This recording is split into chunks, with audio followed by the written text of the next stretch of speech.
Empakezi zatebekanisiwa Reverend Peter Kim Kurga of Northwest Ankole. Designed this one since 2016 from Chikagati up to now. We have 4 centers for taking place this Bible competition. My purpose, which I introduced this Bible competition, is for encouraging our Christian to read the Bible. As you know, many leaders, they don't read the Bible. Whenever they stand on the pulpit, without reading Bible, they just go and stand. They say they speak their own testimony. Their testimony, they are speaking. Abantu enda abana baitu nangwa nitwe abakuzire kugira ngo tweje kumanya Bible. Manya itwe kabesania tuombekira amahega 3 kandi omuryago 3 twine mune bya spiritual. So nicyo kituretire ntuzitaho kandi ntuzikora buri mwaka.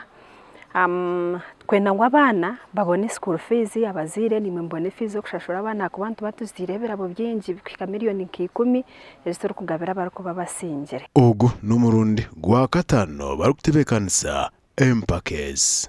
Abantu bacishoma Bible makagabo nibazibika izo bari asanda gikwata giteka mu cyakwa ningo mbaga za cyaci kikagitera kacucu mburi ziringa reverend ninga pastor akimushomera ki yamushomera wagenda garikabika konka ko kuteka abantu ngo hareberabo baba forced kurga bakashome byahandikirwe kandi cyo kuba bashomera atiro mutima gwawe nikiba kitakirgamo. So Ruhanga himbisubwa kandi nabantu bargo mu idara bongera kumanya kigambo cya Ruhanga.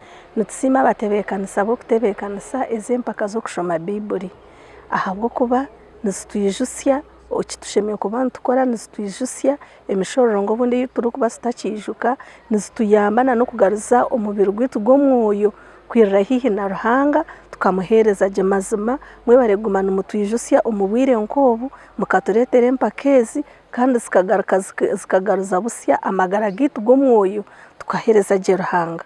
Our TV West ndisenyomo Gideon ahumrembar.